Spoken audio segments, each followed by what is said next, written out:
আল্লাহর কাছে তওবা করেন, ও মালিক দুনিয়ার মোহাব্বত দূর করে দাও, আখিরাতের মোহাব্বত অন্তরে ঢুকায়া দাও। কারণ দুনিয়ার মোহাব্বত নিয়ে যদি কবরে যাও, কবর দুই পাশের মাটির ছাপ আসবে, জাহান্নামের আগুনে কবর ভরে যাবে, হাসরের ময়দানে আযাবের কোনো শেষ নাই। এরে আল্লাহর বান্দা, যুবক কবির বাবাজি ও পর্দার আড়ালের মা, টুপির কারণে মাথা নষ্ট না, দাড়ির কারণে সম্মান কমে নাই। আমিও মায়ের সন্তান, কোরআনওয়ালার মা ও মা, তুমিও মা, কোরআনওয়ালার বাবাও একজন বাবা, তুমিও সন্তানের বাবা।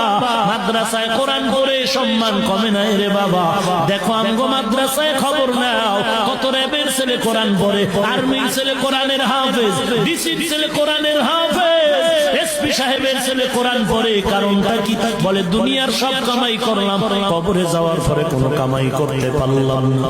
এ কারণে আজ আমি সন্তানের কোরআন পড়ায় যাই, আমি মরণের পরে সন্তান কবরে গিয়ে দোয়া করবে, কোরআন পড়বে। এরে নবীর উম্মতের দল, তওবা করে নাও, জীবন চলে যাবে, দুনিয়া কিছুই না। বাসের নিচে কত যুবকের লাশ, পানির নিচে কত যুবকের লাশ, ঘুমের ঘরে কত যুবকের লাশ। এরে যুবক, আল্লাহর গোলাম তোর মতো যুবক স্কুল কলেজে পড়ে দাড়িওয়ালা নামাজি আছে না? আরে আবার পুলিশ, বিডিআর, ডাক্তার